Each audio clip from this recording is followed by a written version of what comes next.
for 2.2 setup. This semester I've been reading The Multiplayer Classroom by Lee Sheldon, and the individual cases, how teachers have adapted this idea to fit their own classrooms, helped me make some changes for Beta 4 that I think are going to take this game to like the next level. And because of the TESOL class that I'm taking in Eastern as part of our school-wide professional development, I really started thinking about how I use groupings in class.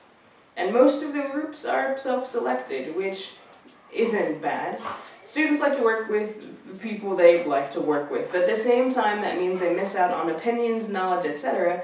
of other students. So I built multiple groupings into Beta 4. Each student, when they come to Readlandia, will have 3 groups: a guild, a quorum of 7, and a raiding party. A guild is a group of no more than 3, and this is the group with which they'll play most of the game. You can call it their home group. The quorum of 7 is a large group made up by 1 member from each of the guilds. It's great for using the jigsaw strategy. And finally, the raiding party.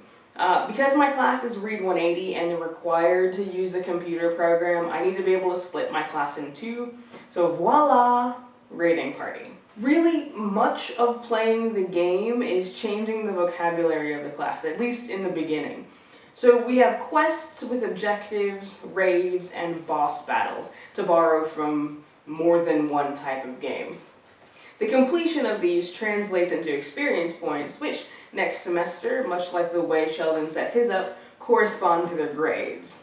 There are 1,000 experience points possible in a grading period, and a specific number of points per category of assignments, which requires me to be more organized about my grading, and will provide the students with an easier way to check their grades. Once again, voila!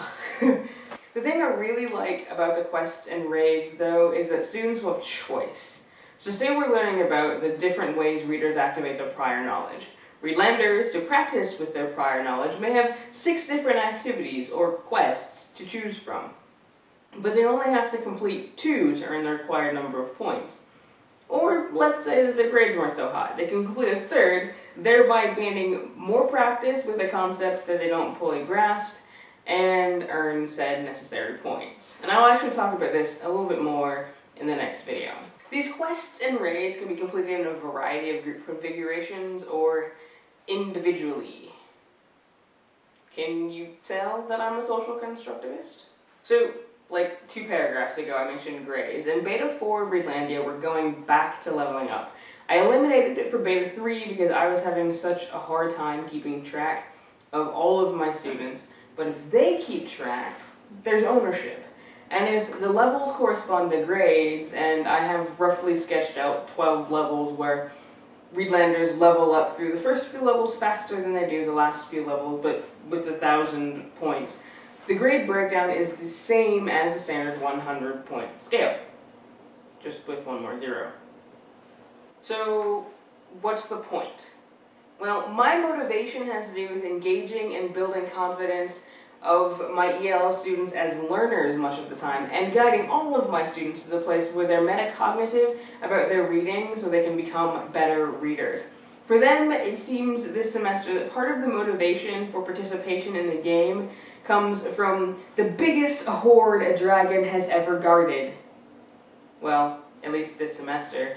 An automatic A on their final. So, all of this ties to instructional design, and I'll talk about that in the next video. One more, stay with me, DF2BA.